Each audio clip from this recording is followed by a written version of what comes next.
Ce matin, des chômeurs étaient de passage sur la colline parlementaire pour demander au gouvernement un meilleur programme d'assurance-emploi. Alors, Julie Rochelot, qu'est-ce qui s'est passé au juste?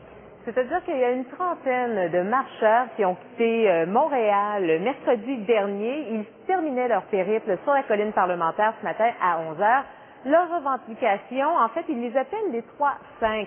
D'abord, un critère unique d'admissibilité fixé à 350 heures, un plancher minimum de 35 semaines de prestations et un taux de prestation relevé à 65 %. À tout cela, ils continuent de demander également une caisse autonome pour le programme d'assurance-emploi. On écoute Pierre Ferré, le porte-parole du Conseil national des chômeurs, nous donner plus de détails. Ce matin, on rencontrait les caucus des trois partis d'opposition, le Parti libéral du Canada. On a rencontré aussi M. Graham, le chef intérimaire, le caucus du NPD et du Bloc.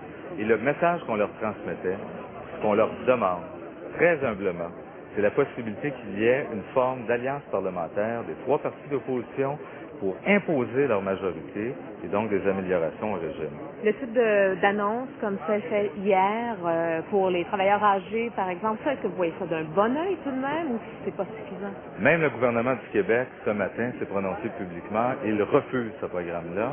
C'est un programme qui est inadmissible, qui est trop limité, parce qu'il exclut d'un certain nombre de régions et il exclut un certain nombre de secteurs d'activité économique. C'est insuffisant. Alors, l'opposition parlementaire le juge insuffisant, le mouvement syndical dans son ensemble, et nous, les groupes communautaires, le jugeons insuffisant, et même le gouvernement du Québec le refuse. C'est depuis plusieurs années maintenant qu'on parle du problème avec l'assurance-emploi. Bon, le Bloc, entre autres, dit qu'il faudrait une caisse autonome. Est-ce que vous continuez à vous frapper le nez à des portes closes? Il n'y a aucune ouverture, si ce n'est que dans l'opposition, depuis plusieurs années maintenant? Oui, ben écoute, il y a eu parfois des petits correctifs. Tu vois, on a senti que la réponse politique du dernier gouvernement, l'année passée, à nos campagnes de pression, c'était des sans-chemises lors des dernières élections fédérales ou des deux dernières élections fédérales, que leur réponse politique, c'était de mettre en place l'année dernière des projets pilotes.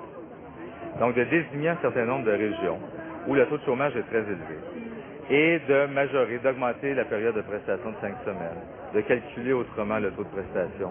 Mais, ça, c'est des projets pilotes, c'est de nature administrative ou de nature administrative et à durée limitée. Alors, oui, il y a eu des petites ouvertures. Maintenant, là, il en faut des plus grandes ouvertures. Il faut du changement. Cette marche-là, c'est faite avec à l'esprit la nécessité du changement.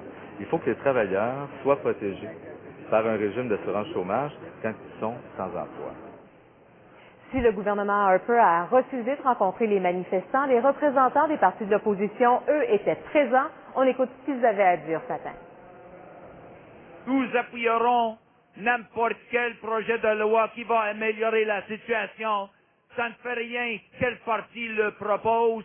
Nous serons là pour améliorer les conditions des chômeurs et des chômeuses dans ce pays parce que ça, c'est juste. Parfois, on n'est pas d'accord sur certains constats. Parfois, on n'est pas d'accord sur certaines solutions. Mais on est d'accord sur les principes, on est d'accord sur les valeurs qui nous unissent, on est d'accord sur le fait que ça prend des changements, que ça prend un programme d'assurance-emploi plus humain, un programme d'assurance-emploi qui est basé sur la dignité, sur la justice sociale, sur la solidarité, sur l'équité. Là-dessus, on est d'accord puis on sera toujours d'accord. Présentement est à l'étude, en deuxième lecture, un projet de loi du Bloc québécois, C-269, qui facilite l'accessibilité au chômage et augmente aussi les prestations de l'assurance chômage de façon un petit peu plus décente. On est assuré d'avoir la participation et le soutien du NPD là-dessus. Je me réjouis de voir ce matin que Pablo vient nous annoncer que le Parti libéral sera avec nous, mais sur les principes. C'est pas des principes qui amènent de l'argent dans les familles pour nourrir les familles.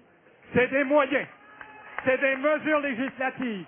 Et une des mesures législatives, c'est celle d'un projet de loi qui vient corriger la situation. Et C-269 va dans ce sens-là. En fait, par ce genre d'événements publics-là, les organisateurs espèrent rallier la population et exercer plus de pression sur le gouvernement conservateur. Il y avait des gens d'un peu partout aujourd'hui sur la colline qui étaient là en signe de solidarité. Je me suis entretenue avec quelques-uns d'entre eux et je vous quitte là-dessus d'ailleurs. Moi, personnellement, je pense qu'on devrait remettre plus de pourcentage parce qu'on paie cet argent-là. J'en ai payé une bonne partie de ma vie. Et il me semble que ça serait juste quand quelqu'un arrive sur le chômage pour une question d'économie. On voit actuellement qu'est-ce qui se passe dans toute l'entreprise forestière. Il me semble que ça serait juste qu'on lui donne une juste part de ce qu'il a payé. Alors là, c'est 55 il me semble, c'est rire des gens. Et il me semble que ça, c'est la première étape à faire. De reconnaître qu'il y a une situation de chômage qui se vit et c'est pas de sa faute aux travailleurs. Nous, ce qu'on revendique, c'est surtout un programme d'aide aux travailleurs âgés. On est des gens dans le Kingdom. On a besoin d'un programme d'aide aux travailleurs âgés. Puis, je sais qu'ils ont mentionné quelque chose, 70 millions qui seraient mis de côté, dont 19 millions pour le Québec. Mais c'est trop peu. Puis, c'est pas un programme d'aide pour ce que les gens ont demandé, parce que nous, on a des travailleurs qui sont rendus à 55, à 60 ans, qui ne se trouvent pas d'emploi un an et demi plus tard. Puis, leur chance de se retrouver un emploi, c'est minime. Ils ont besoin d'un programme d'aide aux travailleurs âgés, mais un programme passif. Puis, c'est pas ça que le gouvernement, dans le moment, là, qui offre.